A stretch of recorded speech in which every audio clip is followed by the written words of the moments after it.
ଅଧ୍ୟାପକ ଅଧ୍ୟାପିକା ବୃନ୍ଦ, ଏଠାରେ ଉପସ୍ଥିତ ଥିବା ମୋର ଛୋଟ ବଡ଼ ଭାଇ ଓ ଭଉଣୀମାନେ ଏବଂ ସହପାଠୀଗଣ, ଆମ ମହାବିଦ୍ୟାଳୟରେ ଆଜି ନୂତନ ବର୍ଷର ଛାତ୍ରଛାତ୍ରୀମାନଙ୍କୁ ସ୍ୱାଗତ ସମ୍ବର୍ଦ୍ଧନା ଦିଆଯାଉଥିବା ଅବସରରେ ମୁଁ କିଛି କହିବାର ସୁଯୋଗ ପାଇଥିବାରୁ ନିଜକୁ ଧନ୍ୟ ମନେ କରୁଛି। ମୁଁ ମୋର ସହପାଠୀ ଓ ଭାଇ ଓ ଭଉଣୀଙ୍କ ତରଫରୁ ପ୍ରଥମେ ନୂତନ ବର୍ଷର ଛାତ୍ରଛାତ୍ରୀମାନଙ୍କୁ ଆମ ମହାବିଦ୍ୟାଳୟକୁ ସହଜର ସହ ମୁଁ ମରଣ ସ୍ୱାଗତ ଜଣାଉଛି। ଆମ ମହାବିଦ୍ୟାଳୟ ଏକ ଅନୁଷ୍ଠାନ ଅଟେ ଯାହା ବିଦ୍ୟାନୁଷ୍ଠାନ ଭାବରେ ପରିଚିତ।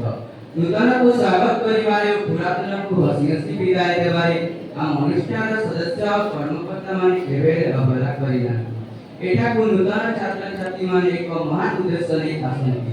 ଏହିଠାରୁ ହିଁ ତାଙ୍କ ଜୀବନର ଅନ୍ୱେଷଣ ଆରମ୍ଭ ହୁଏ। ଏହି ଅନୁଷ୍ଠାନ ଛାତ୍ରଛାତ୍ରୀମାନଙ୍କ ପାଇଁ ଏକ ମନ୍ଦିର ସଦୃଶ ଅଟେ। ଏଠାରେ ଶିକ୍ଷକ ଓ ଶିକ୍ଷୟିତ୍ରୀମାନେ ଆମର ପଥପ୍ରଦର୍ଶକ।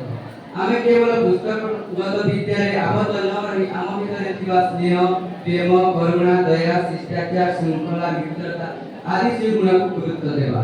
ଏଥିରେ ଆମକୁ ଆମ ମହାବିଦ୍ୟାଳୟ ସାହାଯ୍ୟ କରିବ। ଯେଉଁ ମହାନ ଭାବନା ନେଇ ଛାତ୍ରଛାତ୍ରୀମାନେ ଏଠାକୁ ଆସିଥାନ୍ତି ଏବଂ ତାଙ୍କ ମହତ୍ ଭାବନାକୁ ଉପଦେଶ ଦେବା ପାଇଁ ଶିକ୍ଷକମାନେ ରହିଥାନ୍ତି। ତେଣୁ ଛାତ୍ରଛାତ୍ରୀମାନେ ମନେ ରଖିବା ଉଚିତ ଯେ ସେମାନେ ଯେଉଁ ଦୁଇ ବର୍ଷ ଏଠାରେ ତାଙ୍କ ଉଦ୍ଦେଶ୍ୟ ପୂରଣ ଦିଗରେ ସେହି ସମୟକୁ ଅତିବାହିତ କରିବେ। ତାଙ୍କ ଲକ୍ଷ୍ୟ ପୂରଣ ପାଇଁ ଅଗ୍ରସର ହେଲେ ଯାଇ ସଫଳତା ପ୍ରାପ୍ତ ହୋଇପାରେ।